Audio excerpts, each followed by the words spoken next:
everybody wants to touch your mind. I want to touch your heart. જીવન અહીંથી જીવાય.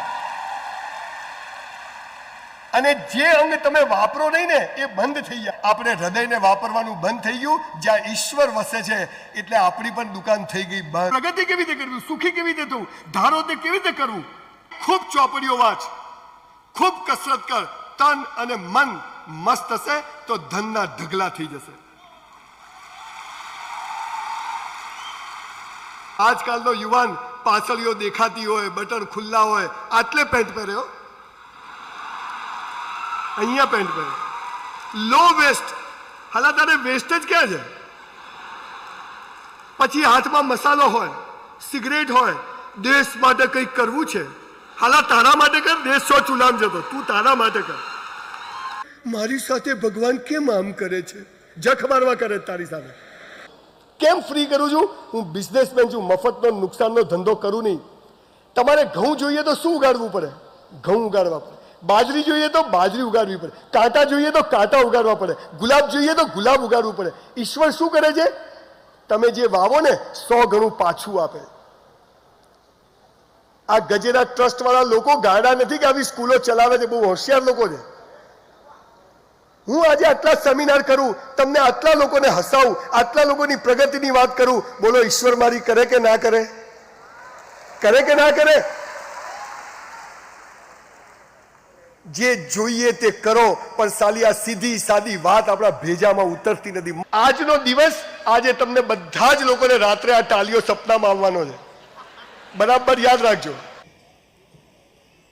આપણને જીવનમાં નાની નાની બાબતોમાં તકલીફ પડે છે.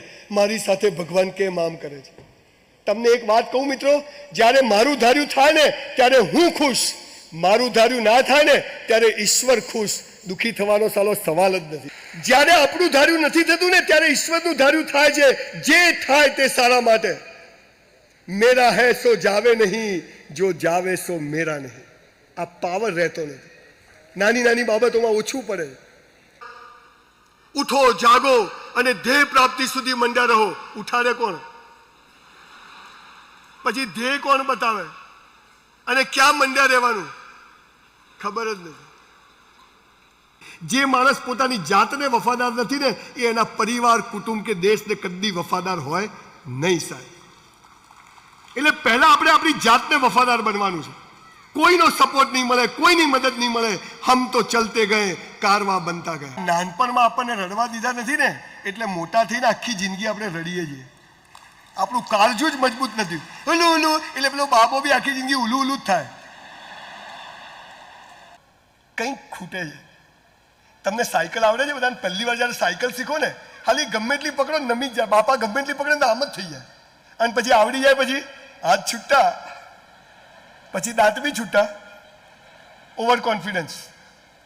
એક મોટું 10 માળનું મકાન હોય અને તમને એમ કહેવામાં આવે કે આ ભેંસના બચ્ચાને લઈને ચડી જાઓ.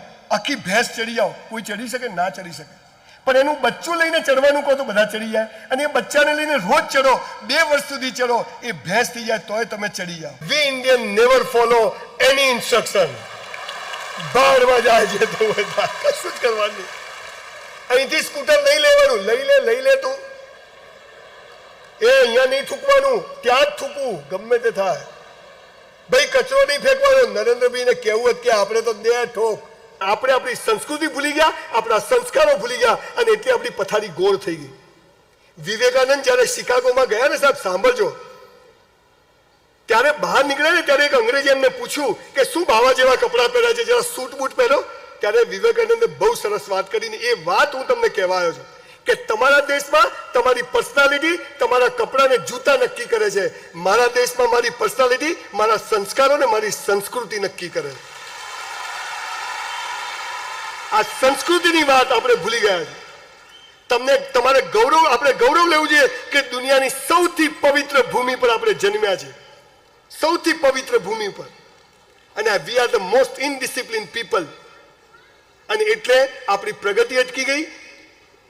પાપ અને પુણ્યની એક જ વ્યાખ્યા છે. જે બીજાને બતાવવા કરો ને એ બધું પાપ, અને જે પોતાને બતાવવા કરો એ બધું પુણ્ય. બીજું બધું જ બેકાર છે. તો વી આર હિપોક્રેટ્સ.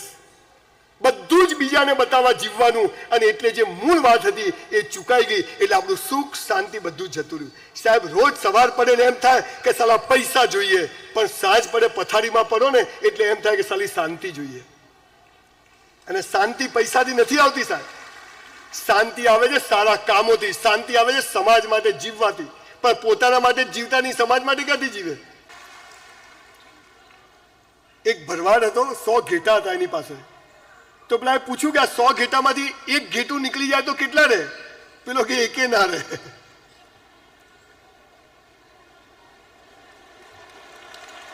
હું બહુ આશાવાદી માણસ છું.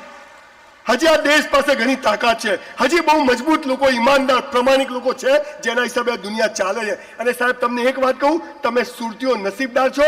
આખી દુનિયામાં ફર્યો છું, પણ આ સુરતમાં જેટલા ચેરિટીના કામો થાય છે ને સાહેબ, ક્યાંય થતા નથી. એના માટે એક જોરદાર તાળીઓ જે લોકો બી કરતા હોય.